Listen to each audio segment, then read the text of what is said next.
Just posting a quick update. So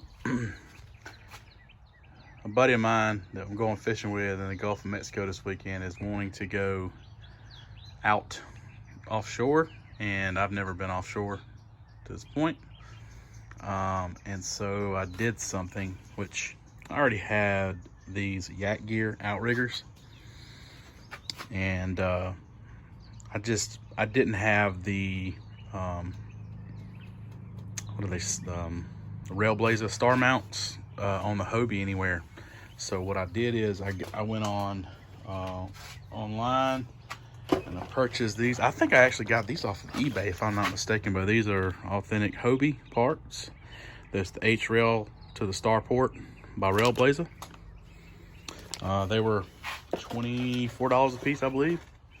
This is what that mount looks like. I did not realize that it looks identical to the HRail mount that I have my fish finder mounted on, but that's it. That's all it is. I have that put up in the bag back behind the seat, but so I just need to install this on the other side back there. But this is kind of what it looks like. I actually had these set up for that kayak when I first started kayak fishing, and you know, they helped me a lot start to understand the balance of kayaks and all that good stuff. And then I took them off. I got comfortable with it, and heck, I hadn't needed on this one, to be honest with you, but I did want to add these because if we're going offshore, I'm not 100% comfortable because I did this seat upgrade, and I don't really know how it's going to act yet. And actually, you know, on my channel, I've gotten a lot of questions about this seat upgrade actually, and saying, hey man, how does it change the center of gravity on that boat? You know, how is it in the chop and all that good stuff? Well, the only thing I could tell people is that, you know, two things, right? And I also want to cover this because I'm getting questions about this. But if you look down here up under my chair, I still have room for a couple of the big Plano boxes down there, the flat ones. I mean, they'll still fit in there.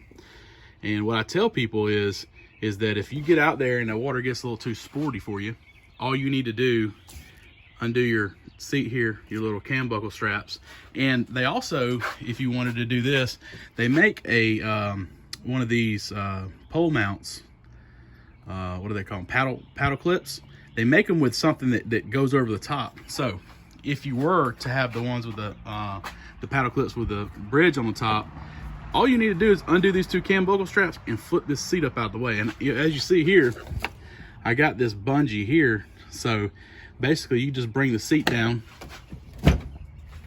strap this over, and then just fold the seat out of the way, and then put your Hobie seat up. Because it's so far back where this is mounted, it's a plus and it's a negative, right? So it's far back to where the controls become a little bit of a problem, but I added that handle there, that Hobie little twist knob there, and that helped me a great deal, not having to reach so far down in the hole. And they actually make taller ones than that too, so that's a huge bonus. But this is a good setup. So basically, back to what I'm talking about, if you just undo the cam buckle, and you could just kick this seat up out of the way and then fold your stock Hobie seat up, and now you're back in the bottom of the hole and you can be more comfortable. But for me, it's just going to depend, because I see down there, the previous owner had installed that little blue handle back there in the back.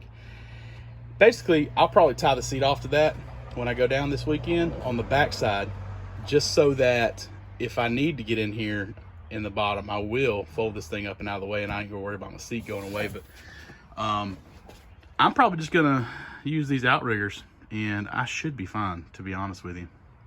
I don't really, those things, when you add these on a kayak, they get super stable side to side wise. So yeah, that's my plan. I need to install this other one. I don't know if I'll be able to do it today. I've already had the kayak out.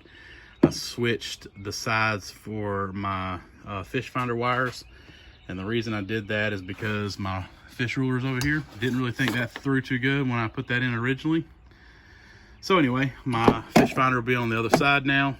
Just rerouted those wires back up through the hole, and yeah, Got my fish ruler on this side because that's going to be, you know, the thing is that typically I don't use the ruler because I'm not really keeping fish, but when I go down to, like, say Mobile Bay or Panama City in the Bay or somewhere in the Bay, you know, doing a bunch of red fishing or trout and flounder, all that good stuff, I do have to measure because obviously I'm trying to keep the fish. But yeah, so I went ahead and moved it across.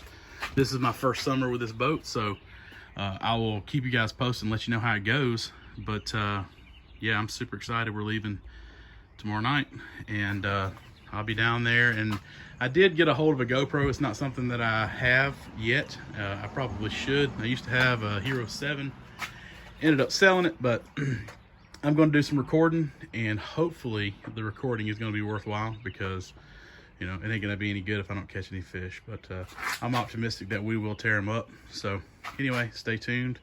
Appreciate you guys coming back, and like and subscribe, leave a comment, and we'll catch y'all later.